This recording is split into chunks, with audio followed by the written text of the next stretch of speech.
आईनेच दिली पोटच्या मुलाच्या हत्येची सुपारी. धक्कादायक अशी माहिती समोर येते. 20,000 रुपयांची सुपारी देऊन मुलाची हत्या केली आहे. छत्रपती संभाजीनगर जिल्ह्यातील पैठण शहरातील ही घटना आहे.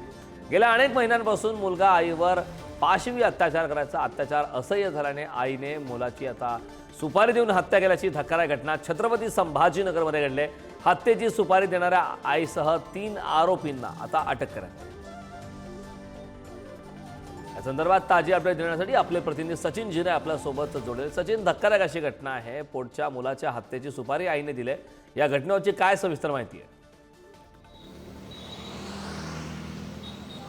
आई मुलाच्या नात्याला काळीमा फासणारी खरं तर ही घटना आहे. हा जो आरोपी आहे हा मद्यपी होता. त्याला दारूचे व्यसन होते. गेल्या दारूच्या व्यसनापायी त्याची जी पत्नी होती ती विभक्त राहत होती गेल्या अनेक महिन्यांपासून. आणि हा दारूच्या व्यसनात घरी यायचा आणि आईकडे शरीर सुखाची मागणी करायचा, अत्याचार करायचा.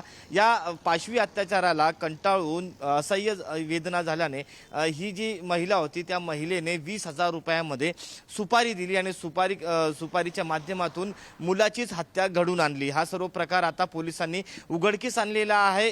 जी आई आहे, आईसह इतर 3 असे एकूण 4 आरोपींना पोलिसांनी अटक केलेली आहे. मात्र या घटनेला सर्वत्र खळबळ उडालेली आहे. किरण, नक्कीच सचिन, खूप खूप धन्यवाद या सविस्तर अशा माहितीबद्दल. तर आईनेच पोटच्या मुलाची सुपारी देऊन हत्या केल्याचा खळबळजनक प्रकार छत्रपती संभाजीनगरमध्ये घडला.